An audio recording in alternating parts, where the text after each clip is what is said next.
Romans chapter 8 में जब जाएंगे, रोमियो 8:1 में, सो अब जो मसीह यीशु में है, जो मसीह के ब्लड के अधीन हैं, जो यीशु के लहू के अधीन हैं, उन पर दंड की आज्ञा नहीं, क्योंकि वे शरीर के अनुसार नहीं, क्योंकि वे गुनाह और पाप और व्यभिचार के अनुसार नहीं, वरन आत्मा के अनुसार चलते हैं, पवित्र आत्मा के अनुसार चलते हैं, वचन के अनुसार चलते हैं, यीशु के ब्लड के अधीन चलते हैं, उसके लहू के नीचे चलते हैं, इसलिए उन पर दंड की आज्ञा नहीं है। कितनी बेहतरीन बात है, कितना ही अनुग्रह भरा हमारे लिए प्रभु ये वचन दे रहे हैं। दंड की आज्ञा आप पर नहीं होती, आप दंड से बच जाते हैं। और इस बात का उदाहरण, जीता जागता उदाहरण आप सेवकाई में देखते हैं। जब आप प्रार्थना करने के लिए आते हैं, जब आप संगति में आते हैं, तो आप बहुत सारी गवाहियों को आपने सुना। मेरे जीवन में इस पाप का बल बहुत ज़्यादा था, व्यभिचार का बल बहुत ज़्यादा था, नशे का बल बहुत ज़्यादा था, या तमाम कर्ज थे और गुनाह की प्रवृत्तियां थीं, और ऐसे गुनाह थे जिसे हम बोल पाना शर्म लगती है, ऐसे भी आपके अंदर गुनाह थे। सारे गुनाहों से प्रभु ने आपको निजात दिया। आपने छोड़ना चाहा पर आप छूट नहीं पा रहे थे, ऐसे गवाहियां आप देते हैं। छोड़ना चाह रहे थे, नहीं छूट रहा था। शाम को निर्णय लेते, फिर वही काम करते, सुबह को निर्णय लेते, फिर वही शाम को काम करते, और इस रीति से पाप की जो प्रवृत्ति है, पाप का जो एक बल है, वो आपके जीवन को परमेश्वर पिता से दूर करके आपको अंधकार में डाल करके आपका नाश करता था। वही यहाँ पर वहीं पर पौलुस कह रहा है कि अब जो मसीह में है, अर्थात जो अब यीशु के ब्लड के अधीन है, जो यीशु मसीह के लहू के अधीन है,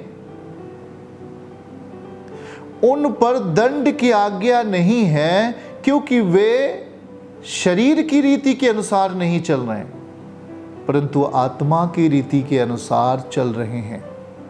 और यही चीज पहला यूहन्ना अध्याय 1:7 में लिखा गया है कि उसके लहू के द्वारा लिखा गया, पुत्र यीशु का लहू हमें सब पापों से शुद्ध करता है।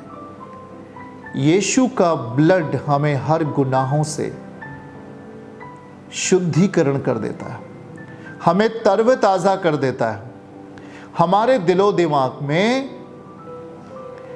ताजगी की सोच देता है, फ्रेश सोच दे देता है, जिससे हम अपने जीवन गति में परमेश्वर के द्वारा दी गई या उत्पन्न की गई आशीषों को प्राप्त करते हैं। तब तक हम फंसे हुए रहते हैं और तब तक हम अंधकार के बल से जकड़े हुए रहते हैं, जंजीरों से जकड़े हुए रहते हैं, जब तक हम अपने आप को यीशु के करीब नहीं लेके आते। प्रभु का ब्लड बहुत ही महत्वपूर्ण है।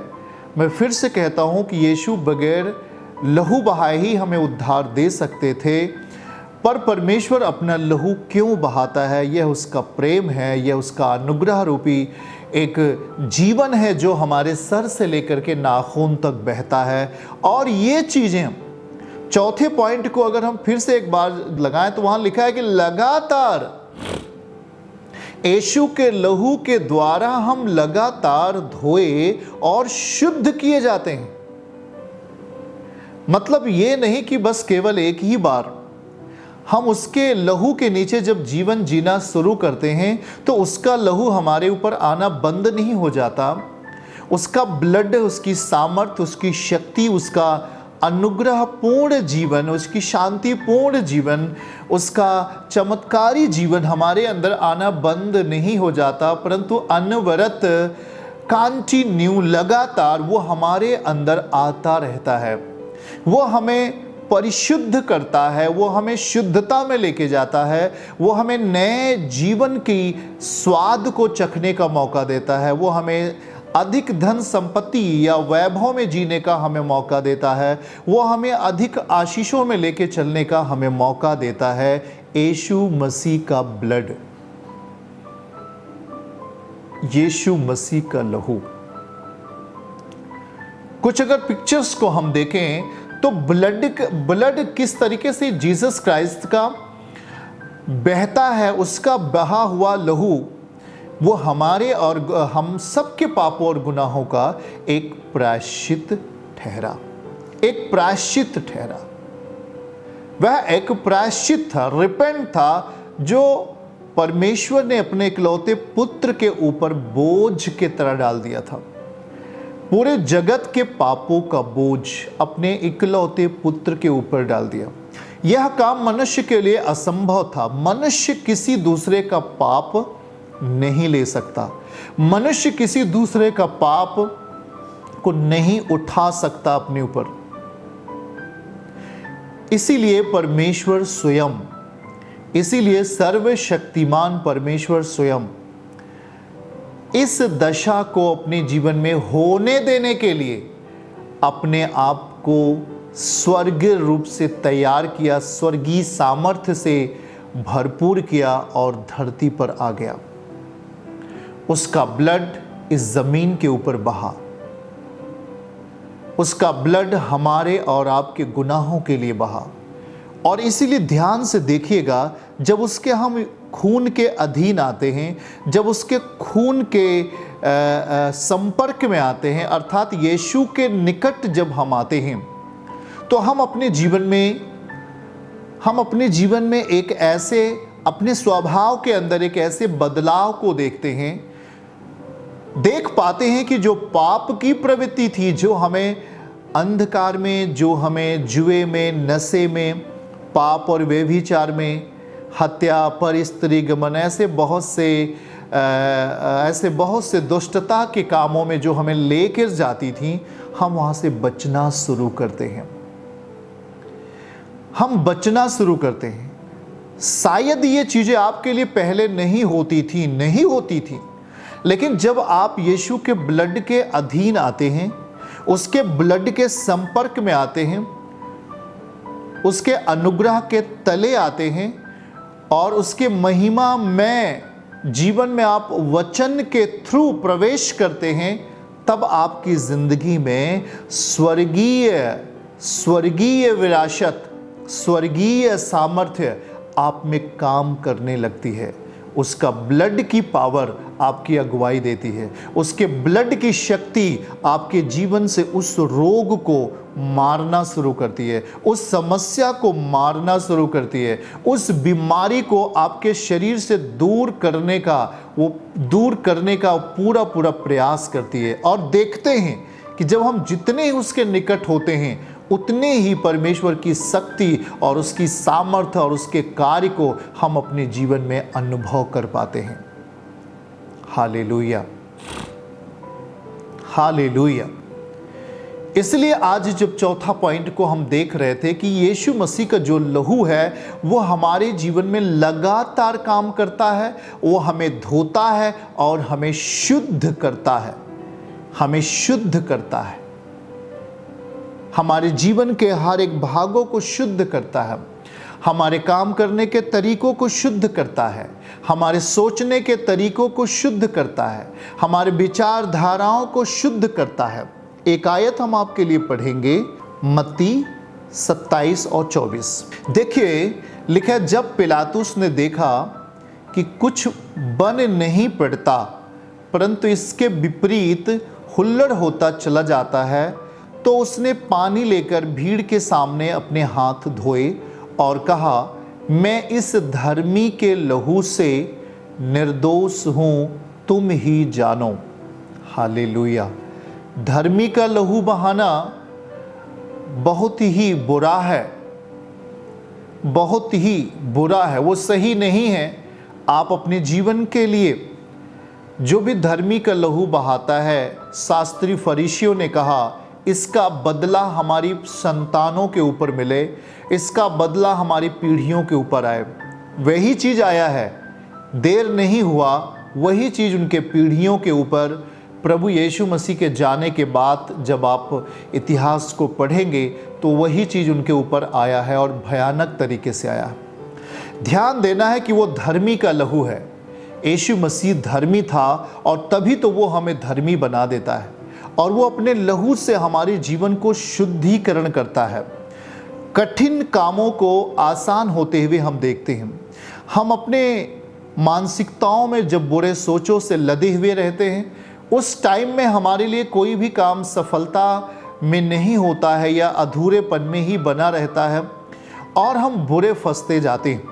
लेकिन जब हम यीशु के लहू के द्वारा अपने जीवन में लहू को अप्लाई करते हैं और प्रभु यीशु मसीह के लहू की चाह अपने जीवन में करते हैं, तब हम प्रभु यीशु मसीह के लहू के द्वारा एक सामर्थ और एक शक्ति को अपने जीवन में पैदा होते हुए देखते हैं। और वो सामर्थ, वो शक्ति हमारे जीवन की निगरानी करता है, हमें बुरे कामों से दूर रखता है, हमें हर एक अंधकार के कामों से हमें हटाता है और हमारे लिए एक ऐसा रास्ता खोलता है जहाँ पर परमेश्वर की उपस्थिति बनी रहती है। परमेश्वर के प्रिय संतानों, अगर हम प्रकाशित वाक्य के आयत को पढ़ेंगे, वहां पर प्रकाशित वाक्य 19 अध्याय वचन 13 में एक बहुमूल्य वचन आपके लिए है, उसे आप नोट कर लें। प्रकाशित वाक्य 19 अध्याय वचन 13 में लिखा है कि वो लहू से छिड़का हुआ वस्त्र पहने हैं। अब जरा इसको हम बहुत ही महत्वपूर्ण तरीके से अगर देखेंगे तो वह लहू से छिड़का हुआ वस्त्र पहना हुआ है। इसका मतलब लहू कितना इंपॉर्टेंट है, यीशु का लहू कितना शक्तिशाली है। वह लहू से छिड़का हुआ वस्त्र पहने हैं और उसका नाम परमेश्वर का वचन है। अगर यहां पर आप ध्यान से देखें, उसका लहू और वचन अलग नहीं है, उसका नाम ही परमेश्वर का वचन है। यहां पर पहली लाइन को जब पढ़ते हैं, शुरुआत में लिखा है कि वह लहू से छिड़का हुआ वस्त्र पहने हुए है, जैसे आप कुछ पिक्चर में देख रहे हैं। उसका जो वस्त्र है उसमें भी लहू लगा हुआ है। उस मेमने का सामर्थी लहू है, वह प्रायश्चित का लहू है जिससे हमें माफी मिलती है, जिससे हमें रियायत मिलता है, जिससे हम पापों से छूट करके एक धार्मिकता का जीवन जीना शुरू कर देते हैं और हम भी एक धार्मिकता का वस्त्र पहन लेते हैं। इसी ब्लड से धार्मिकता का वस्त्र हमारे लिए यीशु मसीह प्रदान करते हैं। अगर वो प्रायश्चित का ब्लड नहीं बहाया होता, हमें शुद्धिकरण के लिए, हमारे जीवन को उजियाले में लेके जाने के लिए अगर यीशु का लहू नहीं बहा होता, तो आज आप धार्मिकता का वस्त्र पहन करके सच्चाई में नहीं चल पाते, आप पवित्रता में नहीं जी पाते। इसलिए प्रभु यीशु मसीह ने अपना पवित्र लहू बहा करके हमें अपना वस्त्र दे दिया। वो सीधा लिखा है, वह लहू से छिड़का हुआ वस्त्र पहने हैं और उसका नाम परमेश्वर का वचन है, जो शैतान के कामों का नाश करता है, जो बीमारियों का नाश करता है, दुर्बलताओं को दूर करता है और शैतान की हर एक गतिविधि को मिटा देता है आपके शरीर से। किसी ने कहा कि मैं व्यभिचार करता हूं, मैं नहीं रोक पाता अपने आप को, मैं बुरे चीज़ों को देख लेता हूं, मैं अपने आप को नहीं रोक पाता, बुरे चीज़ें हमसे हो जाती हैं। यह पाप की परिस्थिति है। आप अपने मन में सही विचारधाराओं को लेकर जीना चाहते हैं पर उसे अनकंट्रोल हो जाते हैं। आप पाप की परिस्थिति का अपने जीवन में अनुभव नहीं लेना चाहते या पाप की परिस्थिति को आप अपने जीवन में ग्रहण करना नहीं चाहते, फिर भी आपके अंदर वो चीज़ें आ जाती हैं। यह पाप की प्रवृत्ति है, यह पाप की बलवंतता है। और इन सब से छूटने के लिए आज प्रभु यीशु मसीह का ये वचन कह रहा है कि यीशु मसीह का जो लहू है, वह देखिएगा लहू है, वह लहू से छिड़का हुआ वस्त्र पहने हैं। आज यही वस्त्र प्रभु यीशु मसीह हमें और आपको देते हैं, क्योंकि उस लहू में जीवन है, जीवन। उस लहू में जीवन है। लय व्यवस्था 17 अध्याय वचन 11 आयत में जाएंगे। इस वचन को हम फिर से देखेंगे, लेकिन अभी आते हैं लय व्यवस्था 17 अध्याय वचन 11।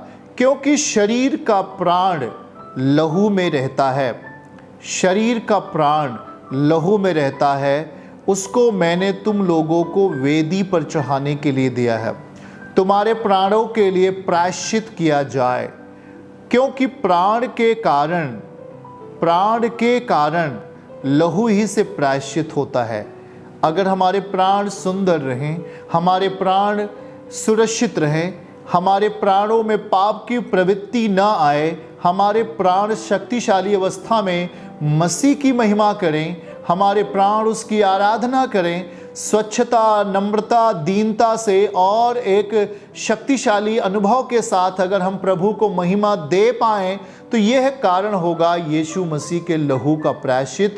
क्योंकि इस वचन में सीधा सीधा लिखा है, क्योंकि शरीर का प्राण लहू में रहता है। जीवन जो है वो लहू में है, खून में जीवन है, और इसीलिए यीशु मसीह ने अपना खून बहाया ताकि हमारा जीवन सुरक्षित हो जाए, हमारा जीवन पाप की प्रवृत्ति में ना जाए, हमारा प्राण पाप की प्रवृत्ति में ना जाए। इसलिए कहता है कि उसको मैंने तुम लोगों को वेदी पर चढ़ाने के लिए दिया है, तुम्हारे प्राणों के लिए प्रायश्चित किया जाए। क्योंकि प्राण के कारण लहू ही से प्रायश्चित होता है। हमारे अंदर के प्राण परमेश्वर की महिमा करें बगैर किसी गुनाह के, तो यह लहू की सामर्थ्य से ही संभव है, ये लहू की ताकत से ही संभव है। और इसीलिए प्रिय भाई बहनों, यहाँ पर जो 19 वचन 11 में प्रकाशित वाक्य हमने पढ़ा कि यीशु मसीह का जो वस्त्र है वो लहू से छिड़का हुआ वस्त्र है। उसने जो वस्त्र पहना है वह लहू से छिड़का हुआ है, जो हमारे विवेक को, हमारे मन को शुद्ध करता है, हमारे प्राणों को ताज़ा कर देता है, हमारे आँखों को शुद्ध कर देता है जब हम उसके निकट आते हैं। यह गहराई का एक अनुभव है। आप अगर मसीह को ऊपरी तौर पर लेकर चलते हैं तो उसके लहू की सामर्थ्य का प्रगटीकरण हमारे लिए नहीं होता है। हमें प्रभु के निकट आना होगा और परमेश्वर के प्रेम को अपने जीवन में अद्भुत रीति से, परमेश्वर के प्रेम को बड़ी शक्ति और सामर्थ्य से अपने अंदर स्वीकार करना है।